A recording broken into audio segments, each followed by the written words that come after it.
Viva Voz, com Vera Magalhães.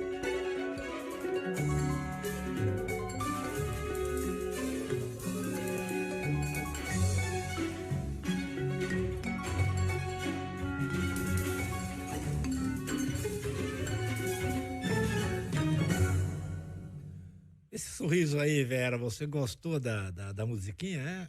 Eu estava olhando a indumentária de vocês aí para ver se vocês estão bem trajados para a disputa do desfile de moda dos âncoras da CBN. Eu gostei, aprovei o visual dos dois. Então, até para os ouvintes terem uma ideia, né, do que a gente está falando, claro, a gente está sempre bem vestido aqui, a Vera também, claro. Mas é o seguinte, é que lá no Twitter chamou muita atenção o Milton Jung indo tomar a vacina, com a camiseta vacina assim, todo bonitão. Aquela tiarinha, né? No cabelo, fashion, bronzeado. Aí depois, isso lá no Twitter. Aí depois o Rodrigo Bocardi postou uma foto, não sei se foi no Twitter ou no Instagram, que ele tava bonito com um terno bacana, bem cortado. Terno berinjela, usado, arrojado. E aí a gente tava brincando aqui, quando que o Sardenberg vai entrar nessa disputa fashion? Eu descobri, viu, Vera? O Sardenberg, ele ainda não entrou pelo seguinte, ele é um gentleman, né? Quando ele entrar nessa disputa, ele vai humilhar esses dois, não vai ter pra ninguém. Então ele tá adiando, tá pensando se ele vai mesmo, porque ele não quer ser indelicado, né? No carnaval a gente já teve uma palhinha. Exatamente. Quem se saiu bem na fantasia? Quem? Então, quem foi? Quem foi o winner? Né? Pois é. Bom... Bom, hoje eu agora se TV. Prepara, viu, Carlos Alberto? Hoje eu tenho TV, eu vou caprichar hoje. Boa. Vera, o assunto é CPI e o pessoal que, por exemplo, o Carlos Wizard não apareceu, né? Embora tenha sido comandado, pediu para não ir, pediu para fazer por teleconferência, a CPI não aceitou, reafirmou a convocação e ele não apareceu. Ontem o Witzel foi embora. Se for assim, o pessoal vai começar a dar cano na CPI, né?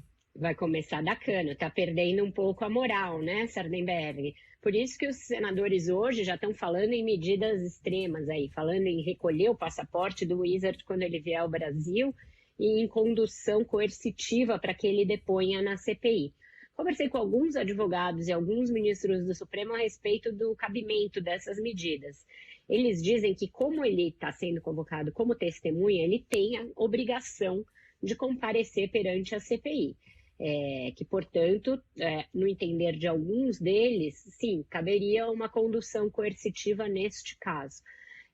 Mas outros dizem que ele pode alegar que não tem uma divisão muito clara entre testemunha e investigado no caso de uma CPI, e que, portanto, como investigado, ele entraria naquele grupo dos que não precisam produzir provas contra eles mesmos. Então, com isso, ele poderia deixar de comparecer sem ser conduzido coercitivamente.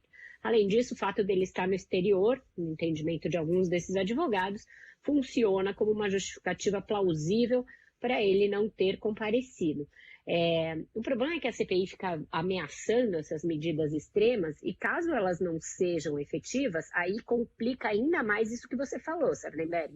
Começa a ficar uma situação em que vários depoentes podem se recusar a ir, podem simplesmente não aparecer, podem se levantar e ir embora quando bem entenderem.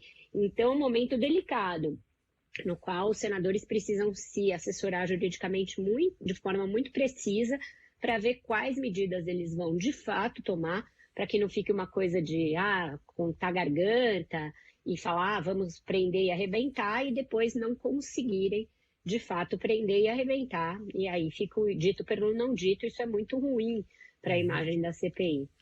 Enquanto isso, desculpa, pode falar. Eu acho que a gente ia acrescentar. Enquanto isso, a documentação que chega à CPI é boa, né? É exatamente o que eu ia falar, Sardenberg. É isso aí. Hoje tem tem documentos importantes, que são alguns telegramas do Itamaraty, mostrando uma pressa grande do governo brasileiro em adquirir a vacina indiana, a Covaxin. Muito maior do que a pressa demonstrada na negociação com qualquer outra farmacêutica para qualquer outro imunizante.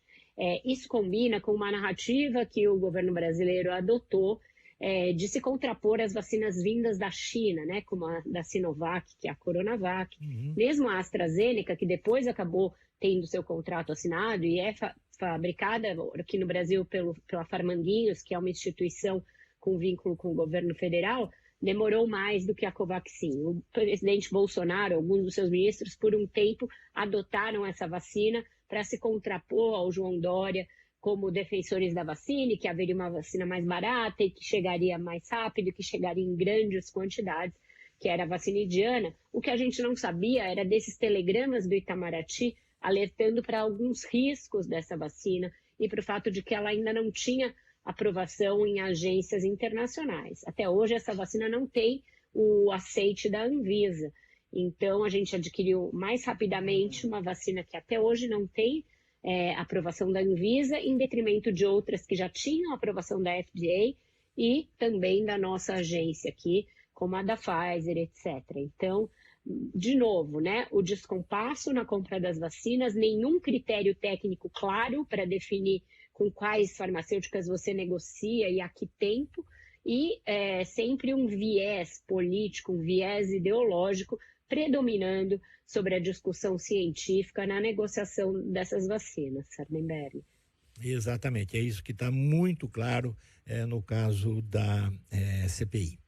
E já vou encomendar para você um assunto que vai continuar aí, que é para amanhã a lei da improbidade administrativa.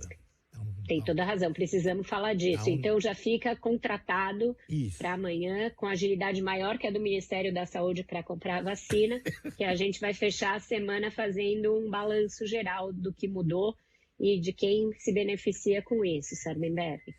Vera Magalhães, muitíssimo obrigado. Até amanhã com esse tema. Até amanhã, queridos. Tchau. Até, Vera.